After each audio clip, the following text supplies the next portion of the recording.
Double kameez কিভাবে কাটবেন এই ভিডিওতে তুলে ধরা হলো। প্রথমে আপনি এইখান থেকে সেলাই যেটা দেয়া আটকানো থাকে থ্রি পিস কেনার পরে আটকানো সেলাইটা খুলে নেবেন।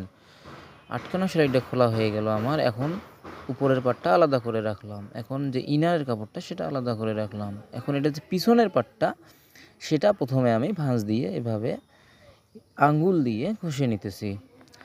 তো পিছনের পাট রাখা হলো, সামনের পাটটাও আমি রাখলাম। এখন যে ফলসের যে কাপড় দুইটা ইনারে সেটা আমি উপরে রাখলাম, রেখে এখন আমি লম্বার মাপটা ওখানে দিয়ে নিলাম।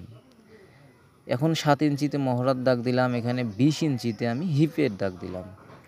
তো এখন আমি মহড়ার হিপের দাগের মাঝখানে যে অংশটা সেটা ফিতা দিয়ে অর্ধেক করে নিয়ে কোমরের দাগটা দিয়ে নিলাম। এখানে আমি 6.5 ইঞ্চি দিচ্ছি পুটের মার্জিন। তো 6.5 ইঞ্চিতে একটা দাগ টেনে নিলাম। এখন দেখতে পাচ্ছেন আমরা বডির লুজ দেবো 34, 8.5 ইঞ্চি, এখানে 7 ইঞ্চি, 28 ইঞ্চি কোমর। তো এখানে দেখতে পাচ্ছেন আবার দিছি 35 ইঞ্চি, 9.5 ইঞ্চিতে দাগ টেনে নিলাম। এভাবে সুন্দর করে শেপ স্কেল দিয়ে দাগ দিয়ে নিলাম। তো বডি কোমরের দাগ হয়ে গেল। এখন আমি নিচে লুজ দিলাম 25 ইঞ্চি, এখানে শেপ স্কেল দিয়ে সুন্দর করে সাইডের দাগটা টেনে নিলাম। এখন 2.5 ইঞ্চি দিয়ে এখন আমি গলার মার্জিন টেনে নেব, এখানে 2.5 ইঞ্চি।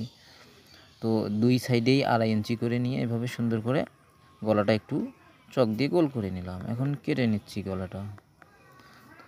তো এভাবে আপনারা মনোযোগ দিয়ে দেখলে, মাপগুলা বুঝলে আপনারা নিজে বাসায় অথবা টেইলার্সে এভাবে একা একাই কাটিং করতে পারবেন। তো আপনারা যারা নতুন দেখতেছেন আমার এই পেজ থেকে, তো আপনারা পেজটা ফলো দিয়ে পাশে থাকবেন। যারা ইউটিউব থেকে দেখছেন ইউটিউবটা সাবস্ক্রাইব করবেন। এখানে 20 ইঞ্চি আমি ফাড়ার মাপ দিছি। তো এখন লম্বাটা 45 ইঞ্চি, এভাবে 45 ইঞ্চিতে দাগ দিয়ে নিয়ে এখন আমি স্কেল দিয়ে সুন্দর করে দাগ টেনে যেন কানি না নামে একটু করে উঠাই দিলাম কানিটা। এখন চাকান দিয়ে নিলাম সেলার জন্য। সামন পাটের নিচে লেসটা হবে, লেসটা খুলে নিয়ে আপনারা ভালোভাবে এভাবে সুন্দর করে দাগ দিয়ে লাগাই নেবেন, তাহলে জামাটার কানি নামবে না। এখন সুন্দর করে আমি একটু গোল করে নিলাম।